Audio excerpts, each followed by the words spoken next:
Okay, so the next one, we have 4r squared plus 8r plus 4. And in order to factorial, there are of course a couple ways of doing it.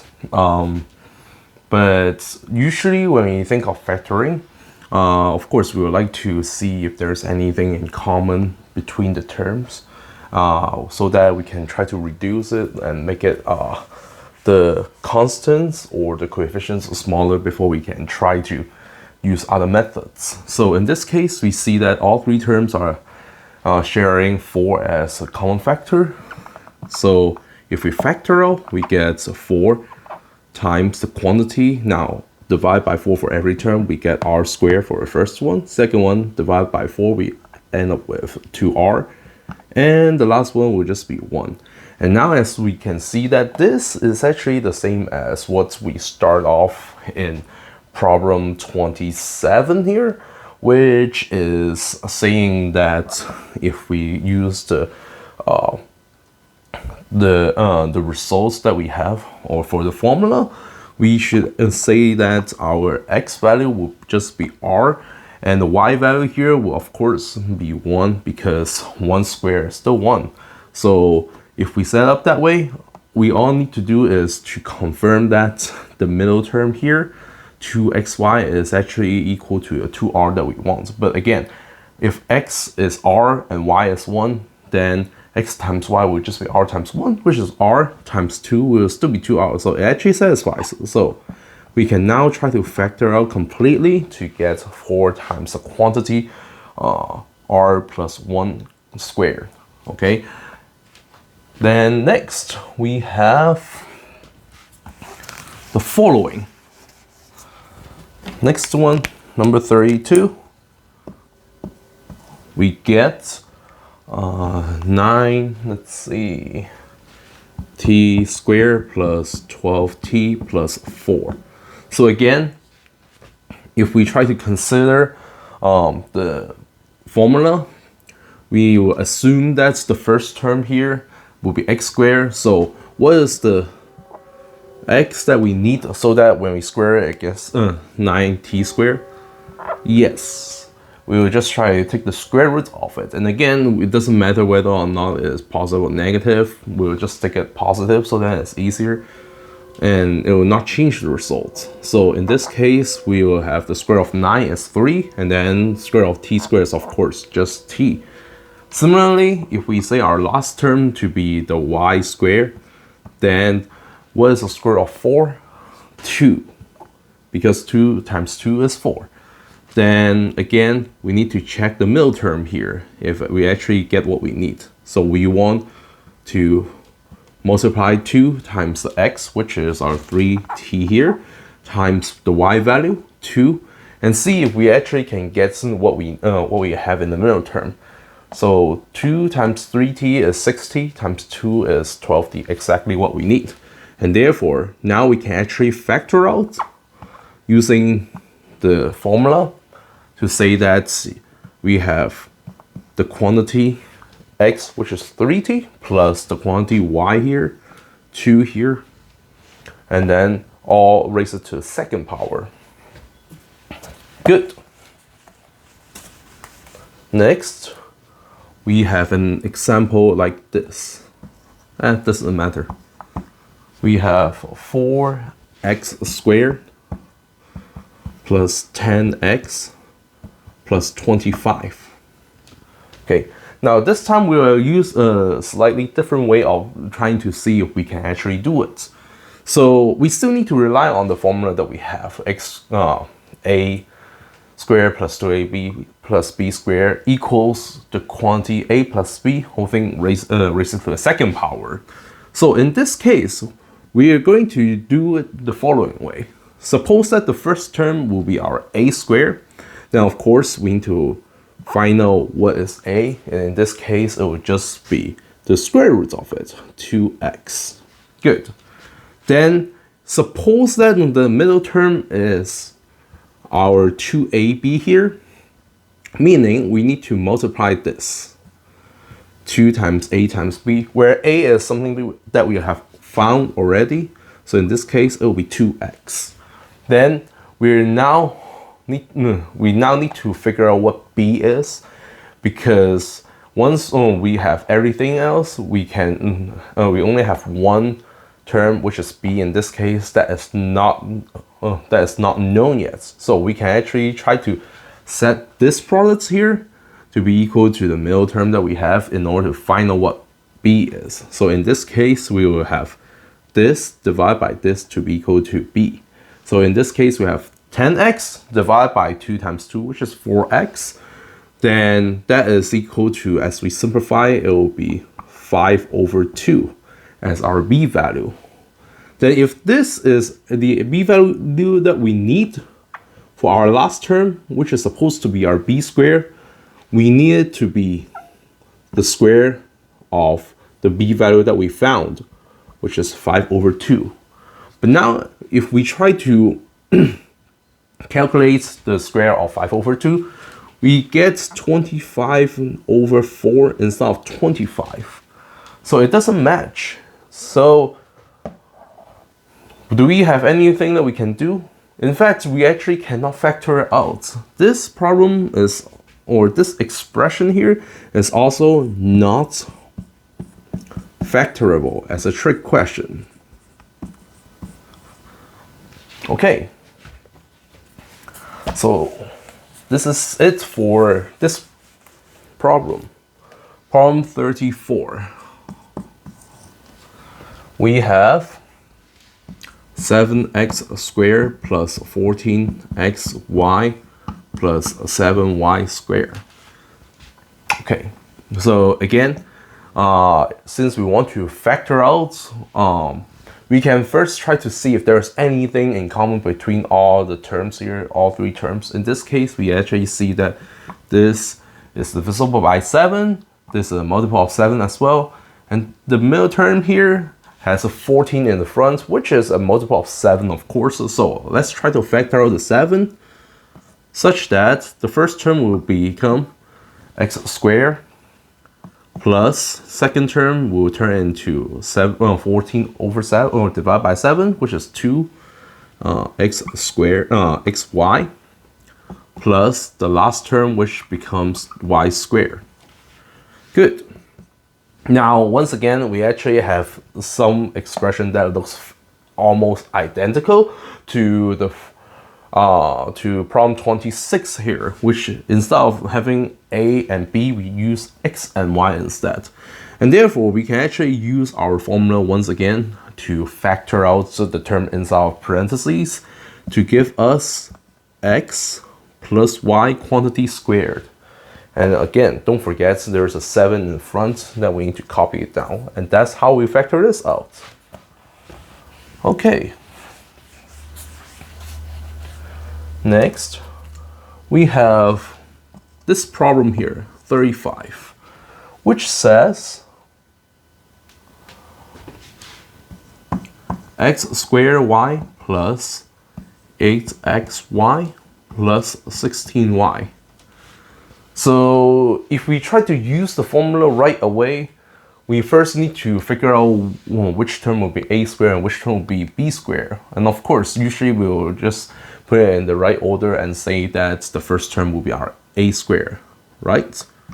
Now, again, we need to be very careful, because if we suppose this whole thing is a squared, can we really factor it out, or what should our a be? Well, in this case, of course, a has to be the square root of this first term, x squared times y.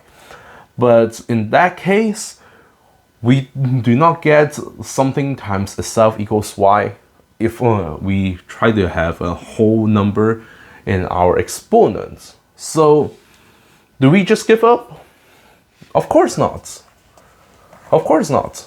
Because if we pay attention carefully, all terms have something in common, which is the y. So again, we would like to factor out the y first, such that now each term inside will actually remove one copy of y to give us x squared for the first term plus 8x y divided by y, so the y cancel out to end up with just 8x. plus, again, without the y, it will just be 16. So that now, if we try to use the formula again, we will get x as our first term, or a, plus, here we have 16 here, so the square root of 16 is just 4. And then we will just leave as quantity squared. And once again, we need to double check the middle term here. So how do we do it? This is our a, this is our b, multiply it, and then multiply it with a 2 as well to get 2ab. So in this case, we have x times 4, which is 4x, times 2 to give us 8x that we actually have in the middle. Okay, cool. So next one, number 36. We have something a little bit more insane, which is 5u to the 4th power plus 30u squared times v squared plus 45v to the 4th power. So what should we do? Again, since we're trying to factor out, the easiest to do without finding any any formula is to see if there's anything in any factor in common between all the terms that we see. So in this case, we have the 3 terms. Okay, 5u to the 4th power, 30u squared v squared, and 45v to the 4th power. What do we see in common? Well, if we look at the coefficients here, we see that all of them are actually multiples of 5. So we can just try to factor out the 5 such that for the inside, we have u to the 4th power remaining for the first term. And then for the second term, we divide by 5 to end up with 6 u squared v squared. Plus the last one, divide by 5, we get 9v to the 4th power. Good. So what do we need to do next? Can we still factor out more? In that case, what should we do? Okay, so of course we see a 4th power here, and we know that if we see an even power, we can just rewrite it as something to the 2nd power by the exponents rule. So in this case, we have u to the 4th power, meaning that we have 4 copies of u multiplying, so we can just break it into two u's multiplying to each other as 2 groups, so that we have u times u, and then u times u again. So in other words, we can break it into u squared times u squared. So what is our a here? It would just be u squared. Similarly, for the last term here, if we try to break it, we will actually end up with 3v squared quantity squared. And again, we can just try to double check by multiplying back and see if we get the same something that we start off. And of course, we need to double check if we can actually get the term in the middle by setting 2ab, where in this case our a is u squared, our b will be 3v squared. So as we multiply it, we get 2 times 3 is 6, and then times u squared times v squared. So this is correct, meaning now we can actually factor out using the formula to say that the middle part would be u squared plus 3v squared, quantity squared. And then don't forget, we need to bring down the 5 at the beginning as the coefficients. And that is how we get the answer. Okay, number 37. We have something that is a lot easier, which is this: x squared plus 8x plus 16. And if we just recall a few problems ago, we actually saw something that's very similar, which is actually from problem 35, which in that problem, we just have to factor the y and then get this. So what is the answer? Of course, x plus 4 all raised to the 2nd power. And again, we can double check by by multiplying these two values together and then multiply with a 2 and see if we actually get the middle term. Number 38. We have y squared plus 12y plus 36. So again, we can just use the formula right away by setting our a value be y. So clearly, in this case, we actually have y raised to the second power. So we will get y squared. And then our b value will just be the square root of 36. In this case, it will of course be 6, right? 6 times 6 is 36. So raises to the second power.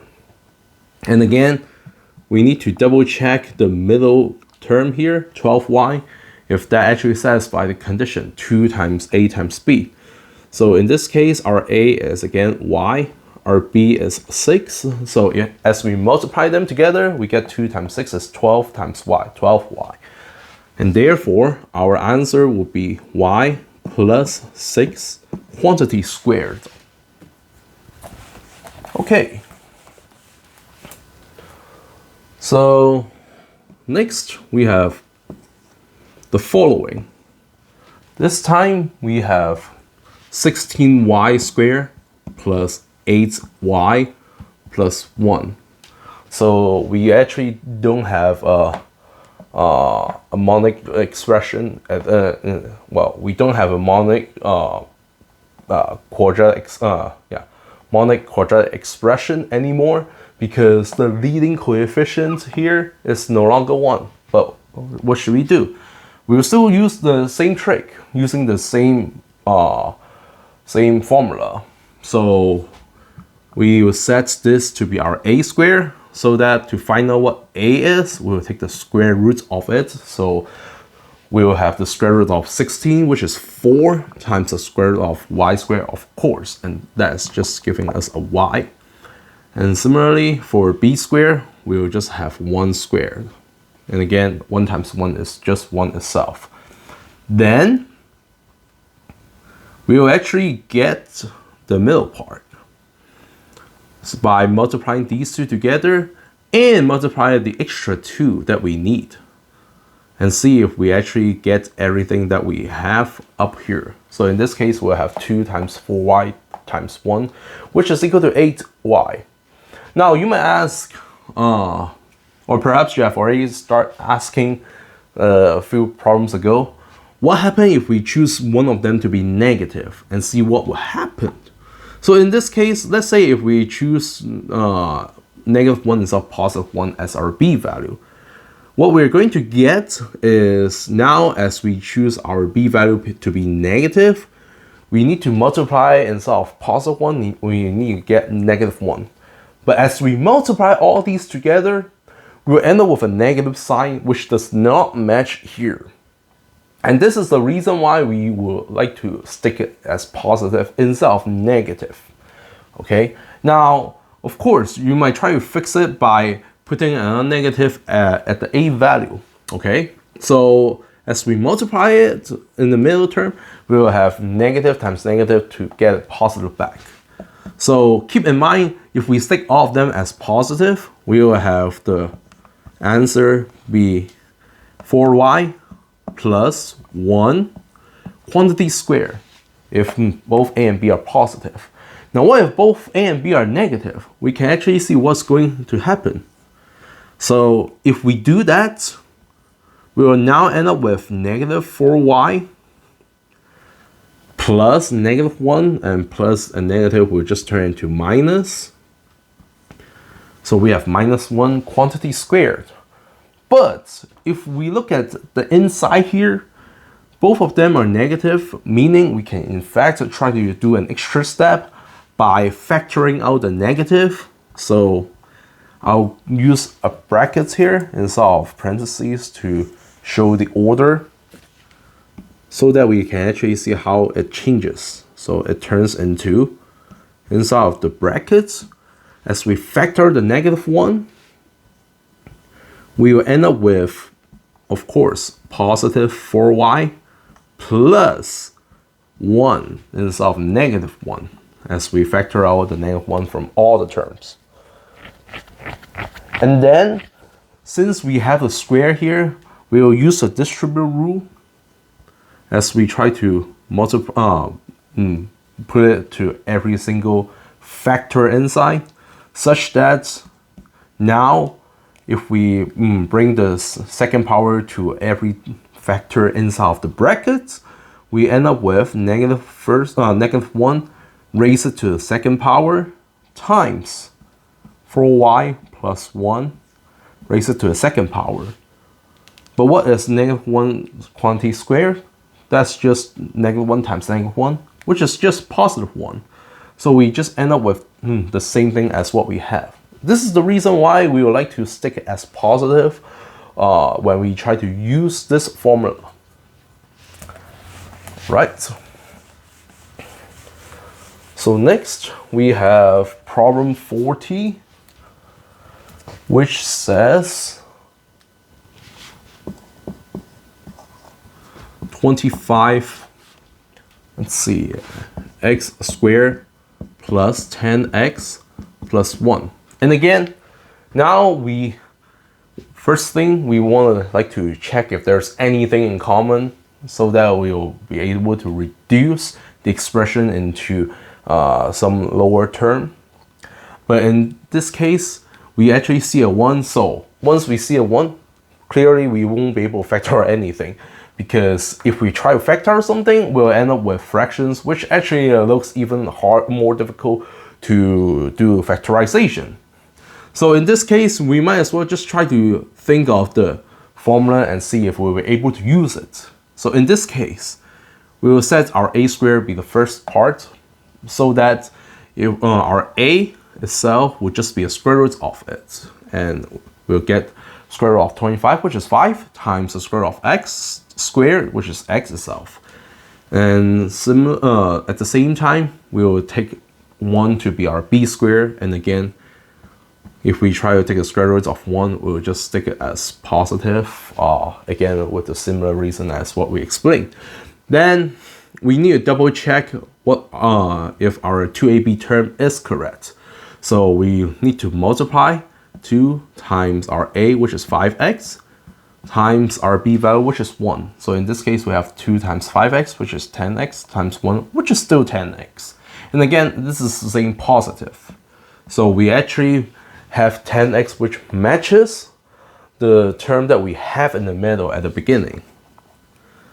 Then we are now allowed to use the formula to get that. As we factor, we have 5x plus 1, all quantity squared. So that is it. Problem 41. We have 25a squared plus 60a plus 30. So again, since we try to factor something, we would like to try to find something in common first, because that is the easiest to find out and reduce all the terms. In this case, we see that in the coefficients we have 25, 60, and 30. They're all multiples of 5. So we might as well just factor out the 5 and reduce all the terms into 5a squared plus, here we have 60, which turns into 12a, and then plus 30, which is equal to 6, like this. Okay, so in this case, is it possible that we can actually factor out more? No, at least not in the sense of using the two formulas that we know of, the difference of squares and the sum and the square of the sum. Okay, first we can see that this is not a perfect square. Okay, this is also not a perfect square, so we cannot really use it at this step. And as we try to trace back to the beginning, of course, we have 25 is our is a perfect square, meaning that we are actually able to break this into something quantity squared. And in this case, it is of course 5a here, because again, 5 squared is 25, a squared is just a squared. Okay, but if we look at the last term here, we won't be able to rewrite it as a perfect square. And again, that is because there's no whole number or integers that can multiply itself and get 30. Okay, so keep in mind, we still actually can factor this out as a polynomial by taking out the 5 from all the terms. But we can no longer bring it further. In other words, we cannot really factor out this part inside parentheses more, in the sense that both coefficients are actually integers. And this is a tricky part that if we are trying to factor out something like this, a quadratic expression, into two parts, without saying, we usually assume that the integer, the coefficients will be integers. And of course, if we don't limit our coefficients, meaning the numbers that's attaching to the a terms or the variable terms are integers, we can technically factor out more. And this will be explained later on in the next video, possibly. Okay, so this is it for the previous problem. Next, we have the true 41 problem, which is problem 41. The actual look is actually like this: 60a plus 30. Here is not a 0 but a 6. Now, if this happens, we are going we will just first, of course, trying to see if there's anything in common. But this time, 36 is not a multiple of 5. So we cannot really factor out something in common between all three terms. Then if we try to rely on the formula that we already know of, we will see that, again, 25 a squared is a perfect square, and we can rewrite as the square of 5a. And then for this time, if we suppose 36 be our b square, we see that 36 is a perfect square. It is the square of 6. So we can just rewrite this as 6 squared. So that now, as we try to confirm the middle term here using our formula, which says 2 times the first term times the second term. So in this case, it will be our 5a times 6 here.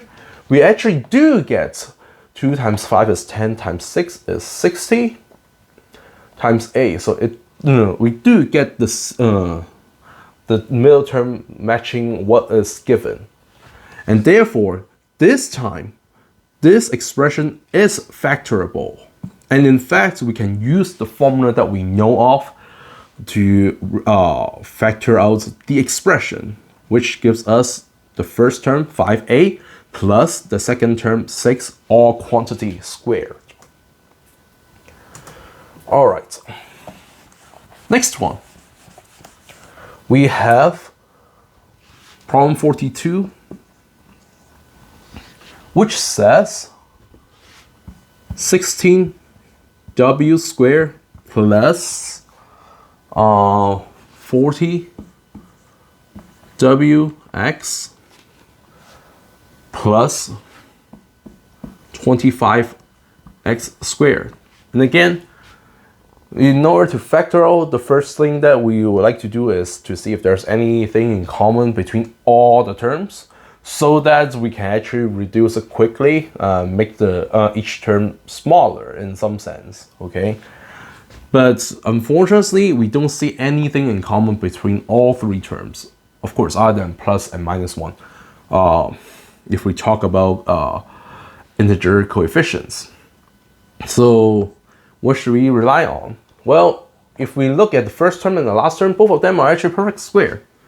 Again, we can rewrite both of them into square of something. In this case, the first term will become the square of 4w, and the last term will become the square of 5x. So once again, we need to figure out if the middle term is actually matching by multiplying the first term and the last, the a value and the b value with 2. So in this case, it will be 2 times 4w times 5x. And that is 2 times 4 is 8, times 5 is 40. And then we have to multiply with w and x, so it actually matches. And therefore, we can actually use the formula that we know of to say that as we factor out, we get 4w plus 5x, all quantity squared. All right. Then we have the next problem, 43. Which is similar to some other problems that we have seen. It says 16t squared plus 24t plus 9. So in this case, of course, we don't see anything in common again.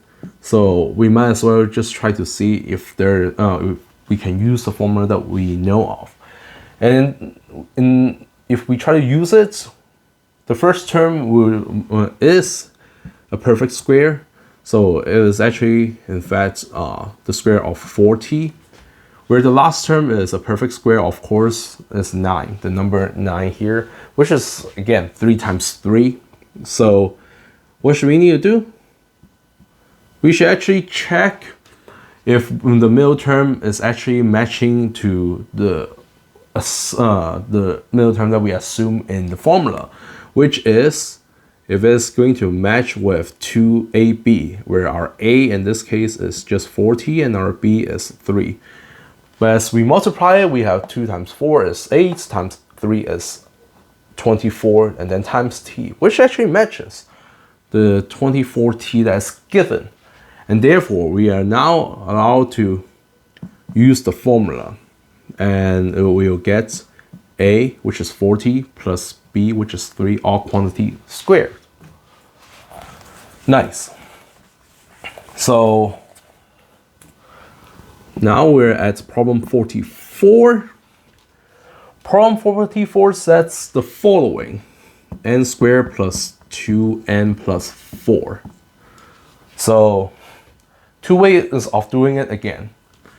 First of all, there's nothing in common, so we cannot really factor anything. If we try to use the formula that we know of, we will assume that the first term will be, of course, a squared, and the last term will be b squared, and then the middle term will just be 2ab. So method number 1, suppose that the first term is a squared. Of course, it looks like a squared because it is a perfect square.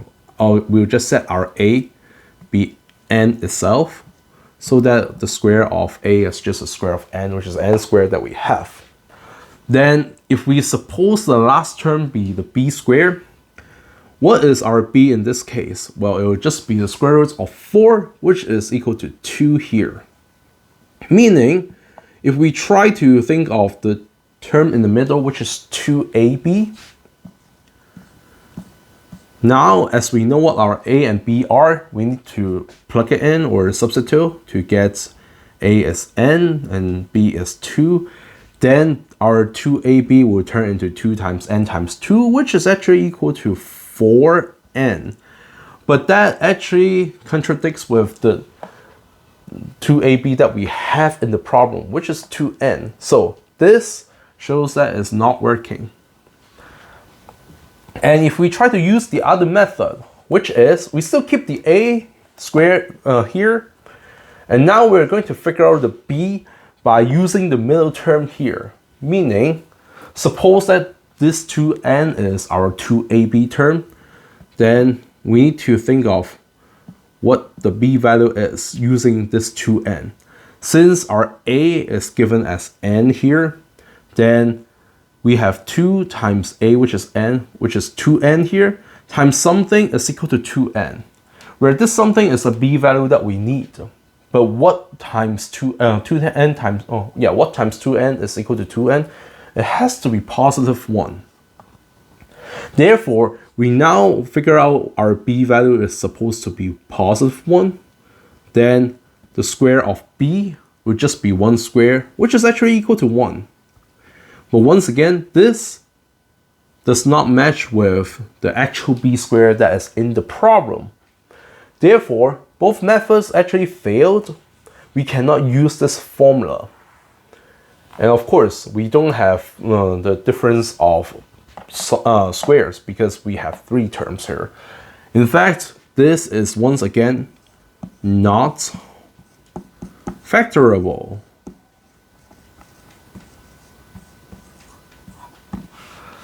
And of course, you might argue that, well, can we make it impossible to factor out? Yes, but we need to expand it to some broader world here. And we'll just assume our coefficients be whole numbers, but nothing more than that. And that's why we will say currently it's not factorable.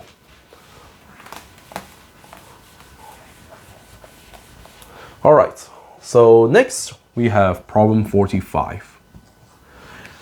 And problem 45 says 36x squared plus 84x plus 49 is the expression that we have. And once again, what do we have?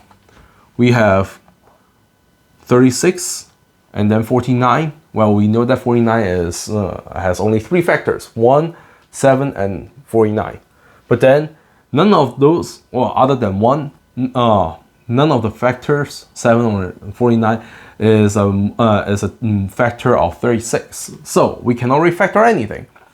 Then if we try to rely on the formula that we know of, we get, we'll assume that the first term be our a squared, then our a value would just be the square root of it, which is 6x. And if we try to assume the last term be our b squared, we will get the b value is just 7. And once again, we need to check the middle term here by taking 2 multiplied with the a value and the b value, which is 6x and 7 respectively. Then we get 2 times 6 is 12, times 7 is 84, times x is, of course, 84x, which actually matches the middle term that we have. Therefore, we are allowed to use the formula. And then since we already know what our a value and b value are, we can just plug in. So we get a, which is 6x, plus b, which is 7, all quantity squared.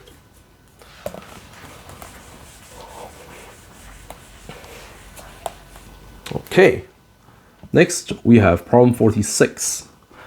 And problem 46 is saying n squared plus 3n plus 9. So this one is a lot faster because if we assume using the formula that we have, a squared plus 2ab plus b squared, we want our middle term to be a multiple of 2, or we can see we want the coefficient or the number in front of the exponent be an even number. Otherwise, if it's an odd number, of course, we cannot factor out a 2, or we will just factor out with a fraction. And in this case, we don't have an even number as a coefficient, so we cannot really use the formula. And in fact, this is also not factorable as a trick question. And that is it. And that is one of the fastest way of seeing if the expression is factorable or not if the highest power is just degree 2. Number 47. We have x squared plus x minus 1. Again, we cannot really use the formula. Why? Because for the middle term x here, the coefficient is positive 1. And 1 is an odd number. It is not an even number. It cannot be divided by 2. So we cannot use the formula. And that's it. And therefore, this is also not factorable if we want to have a whole number or integer as the coefficients. That's it. Next, we have 48. So in this case, it will turn out something a little bit tricky. We have 4x squared plus 20x minus 25. So if we have a plus 25, we have already seen that is factorable. We can use the formula. But can we really do it this time? Clearly not, because in the formula, we want our b squared to be positive or plus sign, not minus sign.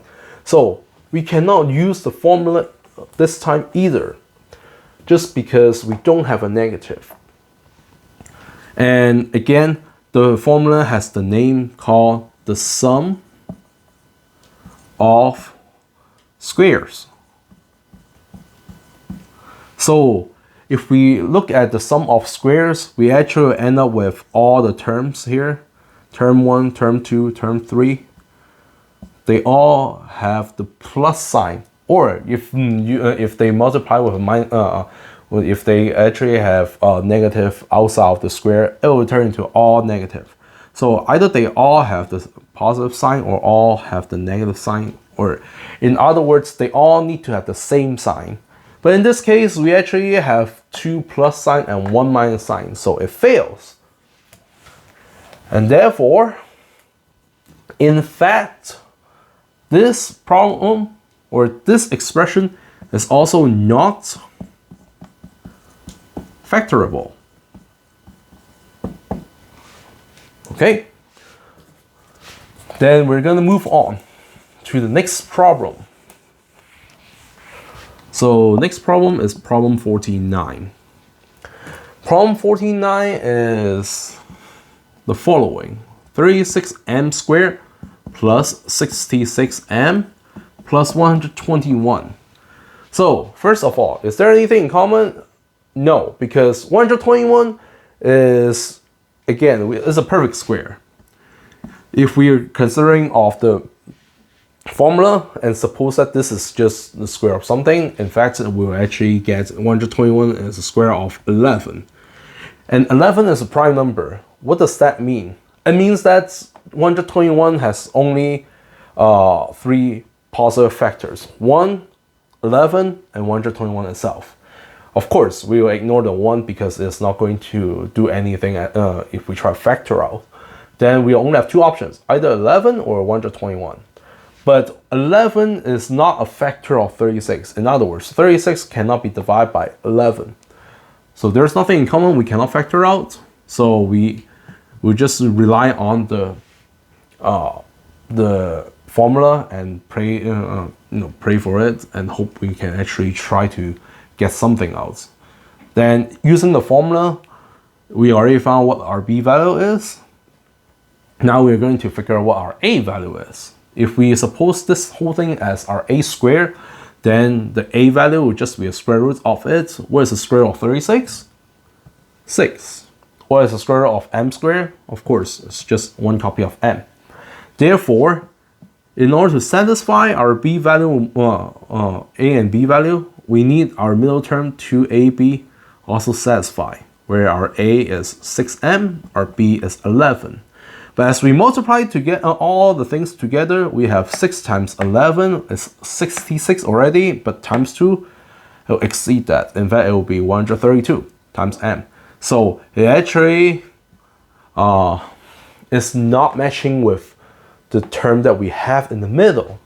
Therefore, the formula actually fails. And in fact, if we consider it that way, we will find out that this expression is also not factorable. Okay, cool. Now we are finally halfway done. We're at problem 50. So problem 50 says 12x squared plus 60x plus 75. So if we use the formula right away, we have the square roots of this. But unfortunately, again, can we really do it? What's the square root of 12? Is there any whole number that can actually make it work? No, because 3 squared is 9, 4 squared is 16. If there is a number between 3 and 4, if there is a number that makes 12 makes the square as 12, it has to be between 3 and 4, but not 3 and not 4. Is there any such integer? No. But if we try to look at all three terms here, we see that they all have something in common, which is 3. And we see that 12 is a multiple of 3, 60 is also a multiple of 3, 75 is also a multiple of 3. And how can we quickly check that? You can go back to some of my other old videos about number theory. You'll be able to find how to get a shortcut of figuring out multiples of some numbers. Anyway, if we find this out, we can factor out the 3 so that we can reduce all the terms into 4x squared plus, now what is 60 divided by 3? It's just 20. So we have 20x plus 75 divided by 3 is 25. And now we would like to see if we can factor out more inside of the parentheses. So as we have already factored out something in common, the only thing that we can rely on would be the formulas. And of course, in this case, we have 3 terms. We will like to use the formula that we just learned, which is the sum of squares. No, it's the squares of sum. Excuse me. Then, in this case, we will say that our a value will be the square roots of 4x squared, which is again 2x. Our b value will be the square roots of 25, which is just 5. Then, last but not least, we need to check if the 2ab matches. So we have our 2 times a, which is 2x, times b, which is 5. And that gives us 2 times 2, which is 4, times 5 is 20, times x, 20x.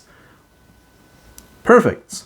So it matches. It means that the formula works. We can just try to plug back in all those a and b values into the setup. So we will actually get 2x plus 5 quantity squared. And don't forget, we need to drag down 3. Whew. So we are now halfway done. We just have 50 more problems and then we will finish this video. Next one. We're going to do something a little bit different this time.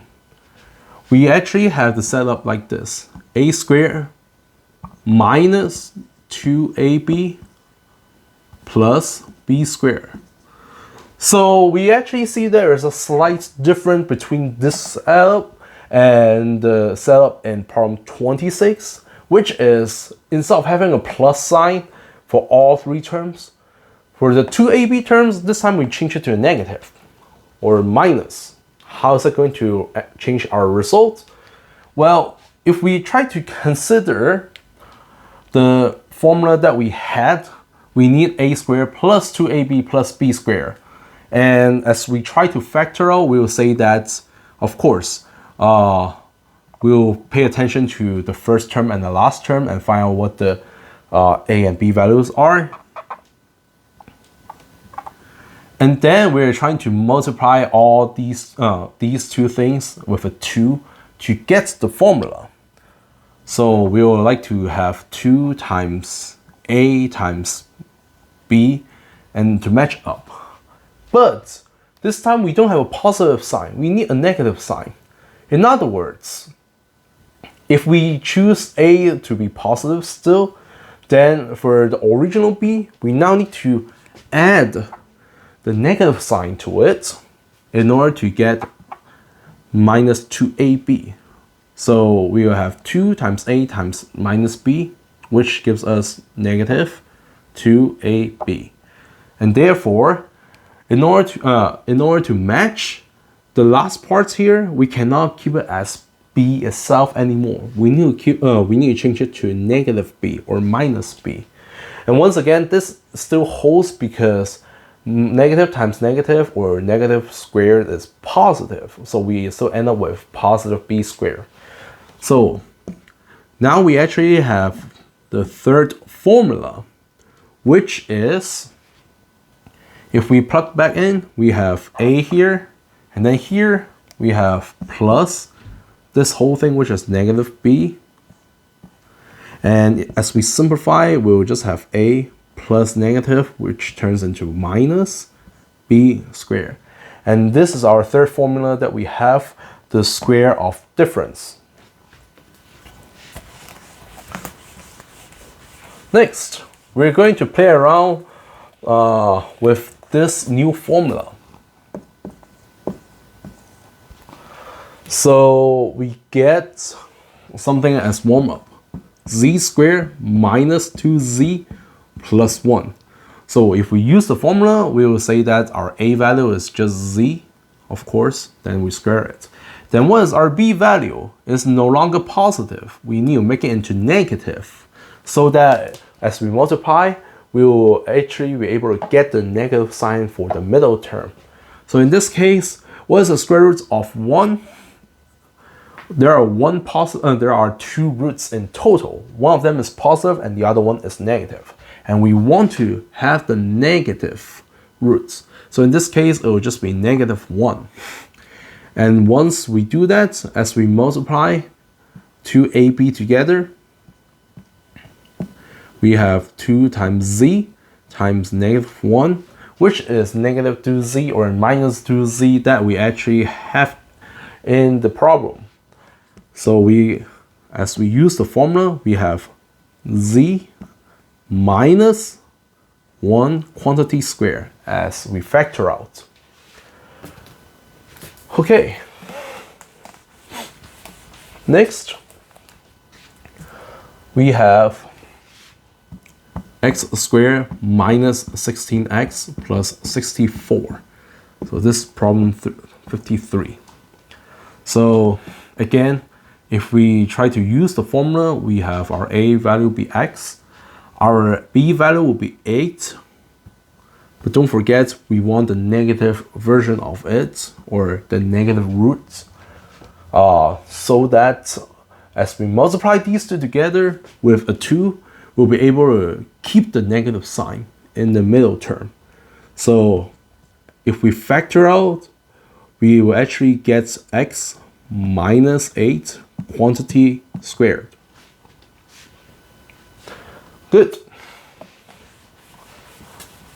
Problem 54. Let's see, we get a squared minus 10a plus 25. So again, a is clearly a, but what is our b value this time? We have 25 as b squared. So our b value will be 5. Is that correct? No, because now we have a negative sign in the middle. We want to have the negative roots in order to match. So as we do it, the middle term will turn into 2 times negative 5 times a, or the other way around. Again, it doesn't really matter. But as we multiply all these together, we get negative 2 times 5 is 10 times a. It matches what we have up here. So how do we factor this out? Using a formula, we'll actually get a plus negative 5 or minus 5 squared. And that's it. Okay. Next one, problem 55.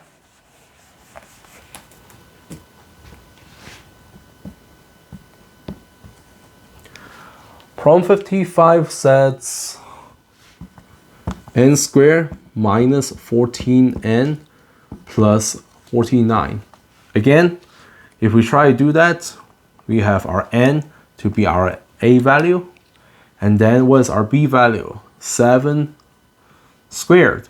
But don't forget, we need the negative sign because we want the negative roots, negative square roots of this in order to get the negative sign in the middle. And once again, we need to double check the middle part by setting 2 times a times b.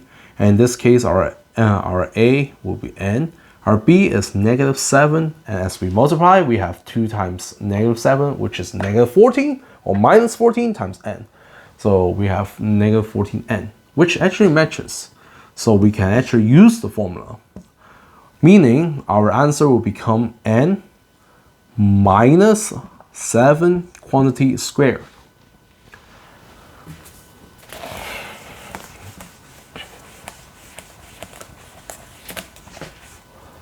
Next, we have the following problem.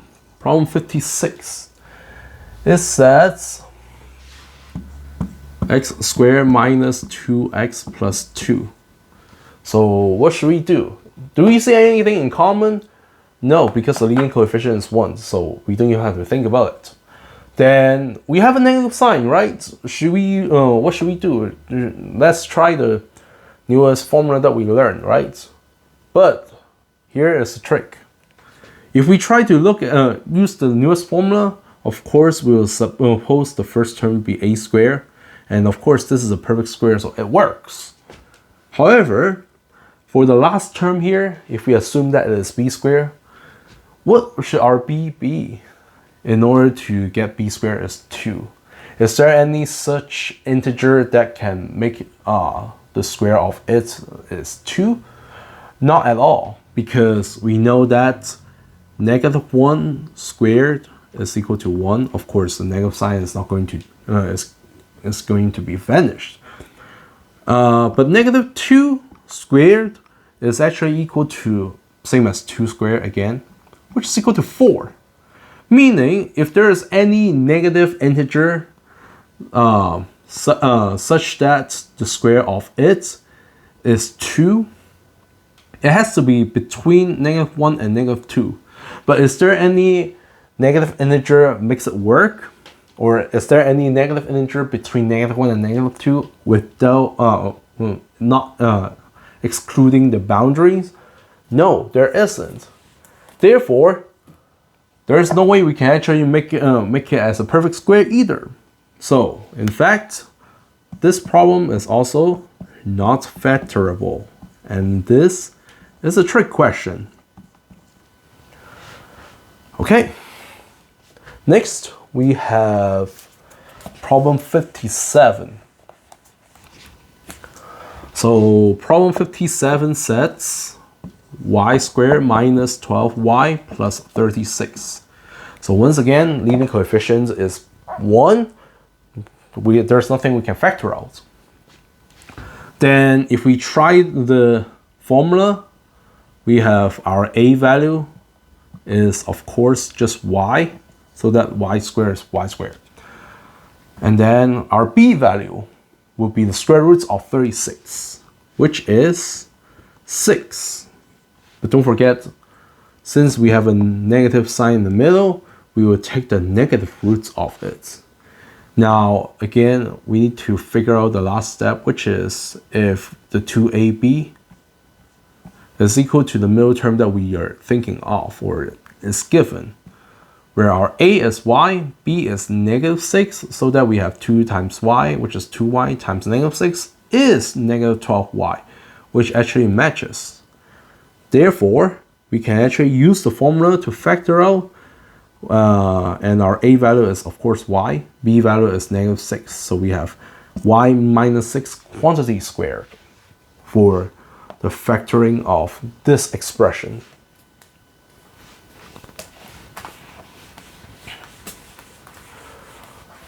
Okay. Next, we have problem 58, which says 9x squared minus 6x plus 1. So this time we finally have some coefficients, not leading coefficients that's not 1. But for the last term, we have 1. So again, we don't have to think of anything. There's nothing we can factor out between all 3 terms. So we might as well just rely on the formula that we know of. And since there's a negative sign, we'll just use the newest formula that we know, and hopefully we'll be able to factor out. So in this case, what's our a value? It will be the square root of the first term. And what's the square root of 9x squared? Of course, it's just 3x. Because 3 is the square root of 9, x is the square root of x squared. And then for the last term here is just the same as the square of 1. But since we have a negative sign here, we will take the negative root of it instead of positive 1. And therefore, we just now need to check the last term and see if we actually get negative 6x back by having 2 times the first term and the last term, which is 3x times negative 1. And we get 2 times 3x is 6x, times negative 1 is negative 6x. So it matches what we have. And therefore, we can actually use the formula. So our results will just be a, which is 3x, and then with the b, which is a negative or minus 1, quantity squared. And that will be our answer for this expression.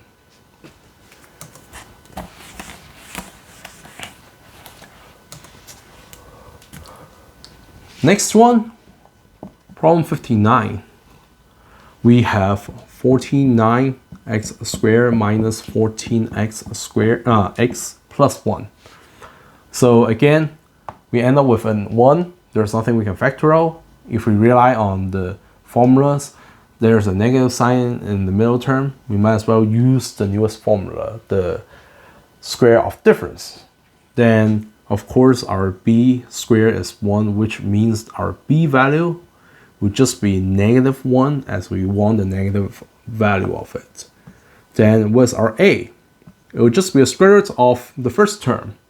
And what's the square root of 49x squared? Well, the square root of 49 is 7. Square root of x squared is just x. So that is our a value. And last but not least, we need to figure out what 2ab is. So in this case, it will be 2 times 7x times negative 1, which is, as we multiply, will be equal to negative 14x, and that matches the middle term that we have. Thus, we can use the formula to factor out this quadratic expression and get the results 7x minus 1 quantity squared. Okay, so here comes the next problem, problem 60. Now this one is a little bit tricky, but it is not a trick question. It is factorable, first of all. So the expression that we start with is 81 minus 18x plus x squared. So if we pay attention carefully, for the last term, the coefficient is just 1, so there's nothing you can factor out. Then we see the middle term is negative. We might as well just rely on the newest formula that we have. Then if we use that, we need to set the first term to be perfect square. We need the last term to be perfect square as well. But 81 is a perfect square. It's a square of 9. And then for the last term is x squared. Clearly it is a perfect square. But how do we do it? We'll rewrite as negative x quantity squared instead of just regularly x squared. And again, we see that it works because if we square it, the negative is going to cancel out the negative. So this part is fine. And then we need to check the middle term here by taking 2 times a times b, where our a is the first term 9, our b is the last term negative x. And again, if we do that, if we multiply together, we get 2 times 9 is 18, times negative x is negative 18x, which is same as what we have at the beginning. And therefore, we have the factoring of this expression be 9 minus x quantity squared. Is that what you get? I bet not. Because most likely people will actually rewrite it in the following way. By rearranging the order, the expression 81 minus 18x plus x squared can be rewritten as x squared minus 18x plus 81, right? And if we follow the similar procedure, we actually will end up with x minus 9 squared. Hold on, which one is correct? Or is there anything going wrong here? Actually, it's not. This one is a little bit tricky because here is the reason. Let's say if we start off with the one on the left, and then we want to see if we can actually get to the right side, meaning that if it works, these two will be identical.